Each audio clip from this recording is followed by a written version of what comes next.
여성의 삶을 통해 과거, 현재, 미래를 조망하다. 안녕하세요. 전미가 간다. 제11회 고향 여성 영화제에 왔습니다. 여성으로서 여성 감독으로서 어떤 이야기를 담을 것인가에 대한 부분과 그 식당 여성 노동자들이 3년 동안 복직 투쟁을 하는 과정을 보면서 내가 해야 될 얘기들을 좀 찾았던 것 같아요. 그 작업 끝나고 나서 여성 노동자 관련해서 한국에 어떤 다큐멘터리들이 있나, 어떤 이야기들이 있나 좀 찾아봤었는데 제가 1년 동안 자료를 서치를 했거든요.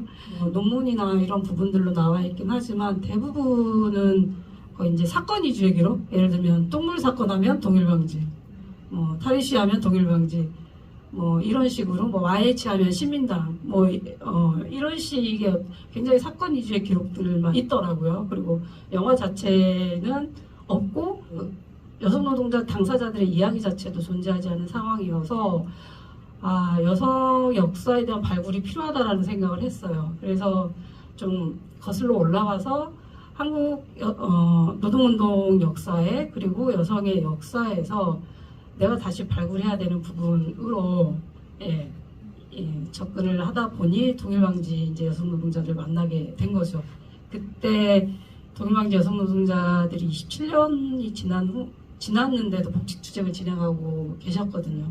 처음에는 70년대 여성 노동자들을 좀 너르게 생각하고 이렇게 취재를 진행을 했었는데 동일방지 이야기로 이제 제가 좀 집중을 하게 됐어요. 현재성과 또 이어져 있는 부분들이 있었기 때문에, 그리고 아까도 말씀드렸듯이 굉장히 상징화된 투쟁으로만 이야기되는 그것들을 저는 다시 재해석해야 된다고 생각을 해서 동일방지 여성 노동자 이야기를 만들게 됐습니다. 네. 굉장히 많은 여성 노동자들의 어떤 목소리가 굉장히 분명하고 명확한 이제 목소리로 들리고 있는 작품이었다고 생각이 되는데요. 그래서 이제 영화의 형식을 보면 과거에 이제 다양한 푸티지 자료들, 그러니까 영상 자료, 사진 자료, 그 다음에 이제 대부분이 구술로 이루어져 있거든요. 인터뷰로 이루어져 있는데요. 구성 자체를 살펴보면은 이제 처음에는 다 개인의 역사, 그러니까 어떻게 해서 내가 이 동일방직에 들어가게 되었는지, 이제 그 각자 이제 사정들, 동생 가족을 먹여 살리기 위해서라든지 이런 개인적인 이야기로 이렇게 시작을 했다가 소모임이라는 마치 스스로 만들어낸 이제 학교 같은 느낌, 그리고 스스로 만들어낸 가족 느껴지기도 하고 스스로 만들어낸 자매들 같기도 하고, 그러니까 이런 좀 소모임의 어떤 연대의 이야기로 이게 모아졌다가 그 힘을 가지고 이제 노동조합 투쟁까지 확 확장해 나가는 이런 좀 전개 방식이 저는 좀 보였었거든요. 그래서 이런 좀 형식적인 고민, 구성을 이제 생각하실 때 어떤 고민이 있으셨는지 좀 구성 방식에 대해서 좀 더 얘기해 주시면 감사하겠습니다. 일단은 제가 이 정의파다의 가제가 2번 시다였어요. 원래는 2번 시다였는데 2번 시다는 이게 그 여성의 이름으로 불리지 않고 두 번째에 시다 일을 하는, 그래서 2번 시다라는 거였는데, 일단은 이 정의파다의 그 영화적 컨셉은 호명이었거든요.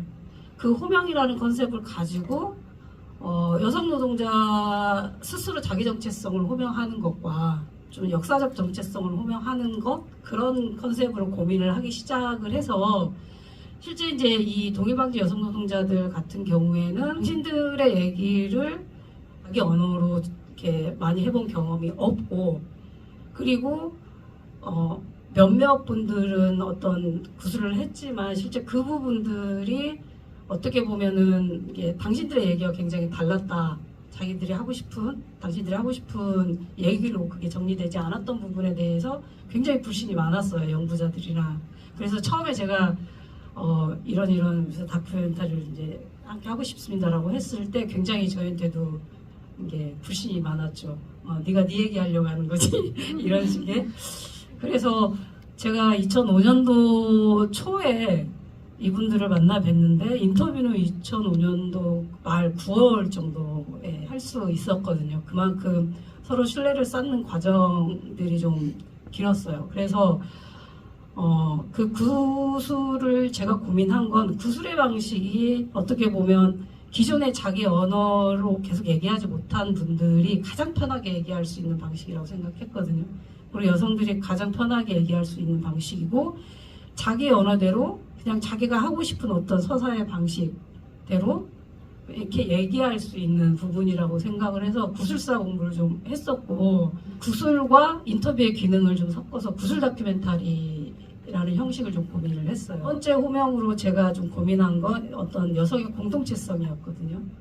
그래서 여성들이 함께 모여서 이야기하는 방식 그리고 거기에 연결되는 어떤 자매를 어떻게 좀 영화적 구성 형식으로 좀 만들어 볼 수 있을까라고 생각하면서 영화를 보면은 되게 그 도란도란 이렇게 삥 둘러 앉아가지고 서로 이렇게 수다를 떠는 듯한 그런 어떤 느낌으로 제가 영화를 구성을 했는데 어떻게 보면 개인의 기억 있잖아요. 그 한 사람 한 사람의 기억이 공동의 기억이 되고 그리고 하나의 사건에 대해서 그 사람들의 기억이 모여서 또 하나의 이야기가 되는 그런 형식으로 제가 그 구술 다큐멘터리를 좀 고민을 했어요. 그래서 뭐 정남이가 하면 뭐 순애가 뭐 이런 식으로 좀 진행이 되는데 이 부분들은 제가 취재 기간 동안 그 당사자들의 이야기하는 방식 그리고 그 각 개개인이 기억하는 자기한테 중요한 순간들 있잖아. 그런 부분들을 계속 취재를 하면서 이제 그 질문이 이렇게 연결될 수 있게 질문을 던졌고 그러면서 이제 자연스럽게 그분들이 당신들의 얘기를 하면서 같이 했던 동료나 같이 했던 언니들 이야기가 자연스럽게 나오게 되면서 결과적으로는 우리의 이야기가 되는 그런 형식으로 고민을 했고 그래서 촬영도 그렇게 했고 편집도 그런 호흡으로 진행을 했습니다. 다 다른 장소에 있었지만 말씀하신 것처럼 마치 같이 둘러앉아서 그때 이야기를 뭐 회상하기도 하고 같이 서로 얘기하는 느낌이 났는데 사실 여기에는 감독님과 그 인터뷰이들을 하고의 관계도 굉장히 잘 드러났던 것 같아요. 그래서 그 뺑 둘러앉은 거에는 이제 감독님도 거기 계셨던 거죠. 예를 들면 이제 인터뷰를 뭐 하다가 내가 그때 그런 거 있잖아. 그때 그거 알지? 뭐 있잖아 하면서 그 어떤 관계성도 잘 드러났던 그 방식이 아니었나라는 생각이 듭니다. 궁금해진 게 개몽적이고 싶다는 욕구가 창작자로서 들 것 같은데 2년 넘게 이렇게 지켜보신 입장에서 그런 상황을 좀 어떻게 마주하시는지 좀 궁금합니다.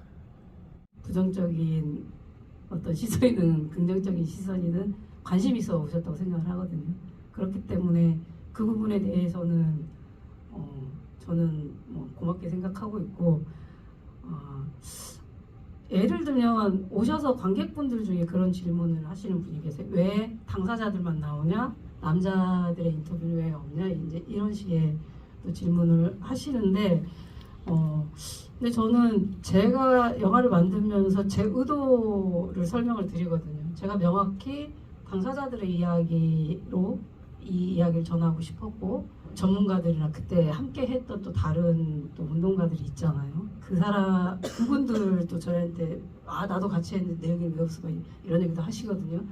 근데 저는 이 영화를 만들면서 당사자들의 인터뷰로만 진행을 하게 된 이유 중에 하나는 저는 그걸 경험한 사람이 있고 그 경험을 해석해주는 사람이 따로 있다고 생각하지 않거든요. 그 경험은 그 경험한 당사자가 자기 경험을 이해하기 위해서 끊임없이 자기 삶을 돌아보고 느끼고 그리고 어떤 부분은 좌절하기도 하지만 그 얘기로서 자기가 해석해낸 거라고 생각을 해요. 근데 보통 보면은 전문가라고 얘기하는 사람들이 그 경험 자체를 두고 해석을 해주죠.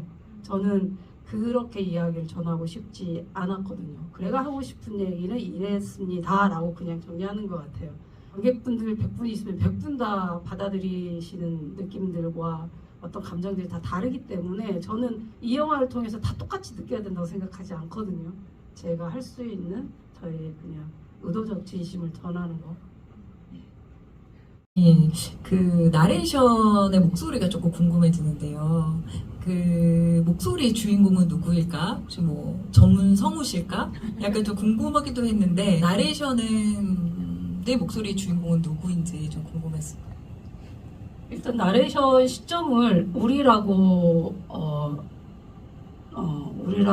제가 만든 것은 일단 우리라고 했을 때 관객분들도 자기를 호명할 수 있잖아요. 우리라는 거 안에 들어갈 수 있다라고 생각을 하고 그런 부분들이 관객분들이 조금 더 공감하고 좀 감정이입할 수 있는 그런 시점으로 얘기하고 싶었고 주인공들의 우리라는 공동체를 얘기하는 부분도 있었고요. 나레이션을 맡으신 분은 전문 성우분이 아니시고 20대 초반의 요가 강사님이신데 예, 저는 그때 당시에 언니들의 그런 목소리를 최대한 조금 찾아보고 싶었거든요. 요가 강사님은 대학교 때 잠깐 방송반 활동을 하셨던 분이고 그 느낌들을 좀 같이 전달하고 싶었어요. 그때 당시 언니들의 나이 그리고 어떤 그런 경험 이런 부분들로 그 목소리를 좀 입히고 싶어서 이제 전문 성우분이 아닌지. 예. 네, 그럼 또 질문이나 국가배상 청구 소송을 하셨거든요. 2009년도에.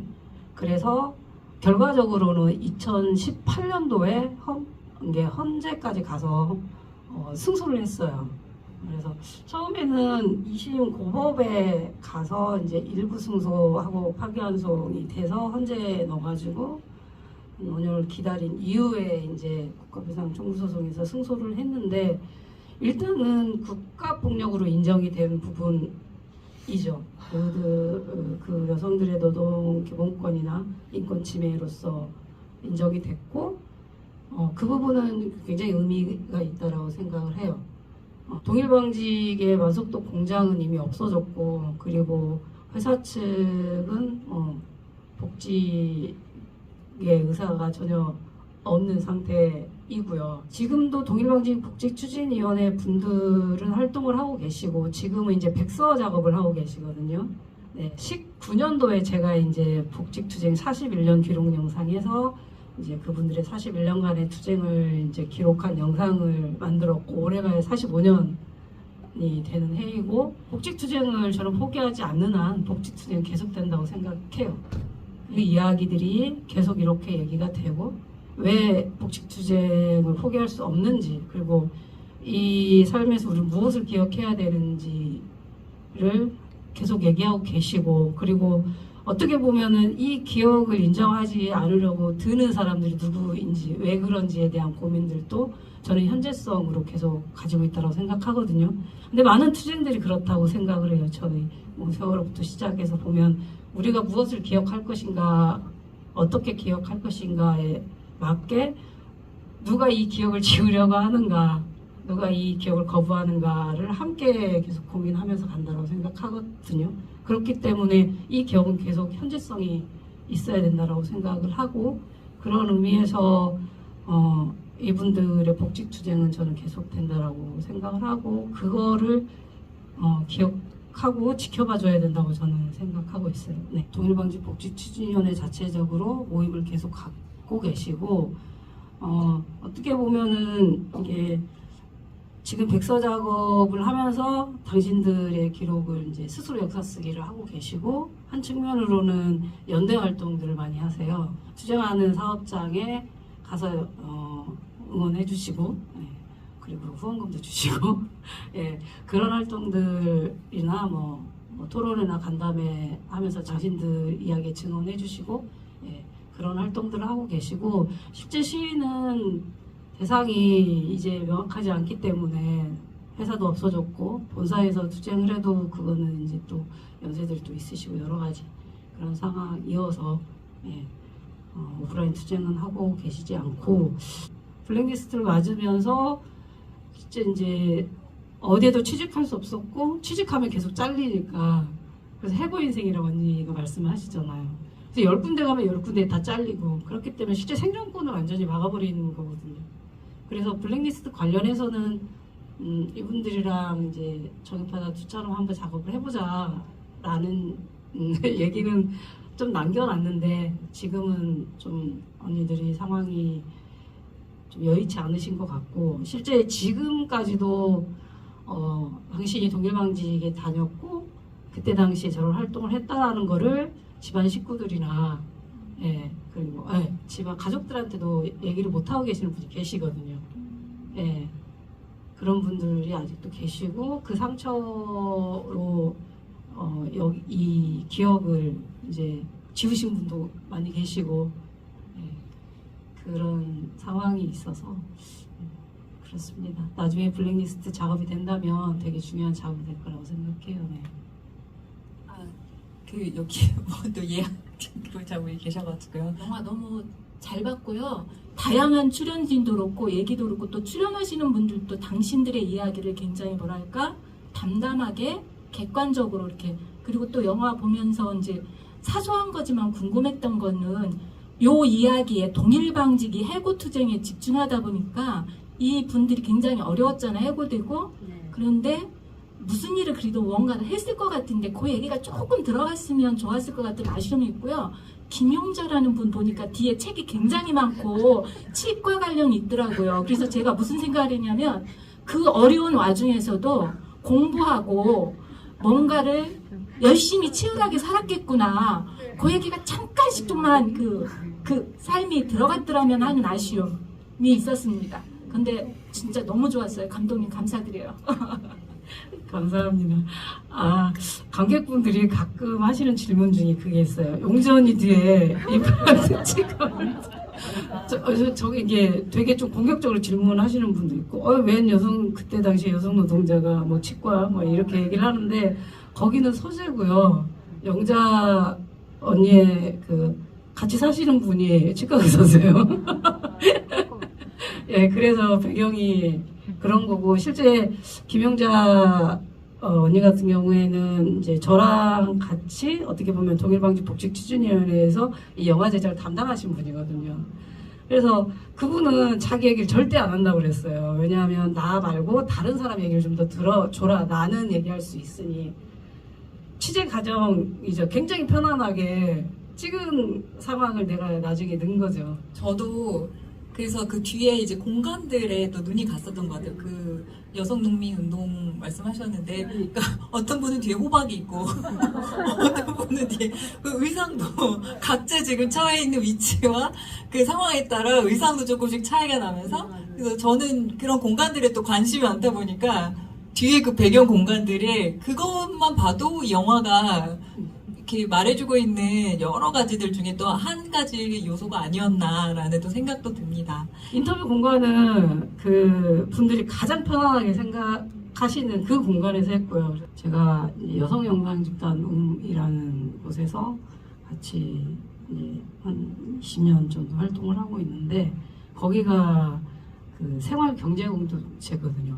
자기가 가지고 있는 가치와 목표들을 서로 확인하면서 그 삶을 지지하고 같이 나갈 수 있도록 그냥 손잡고 가는 거라고 생각을 하거든요.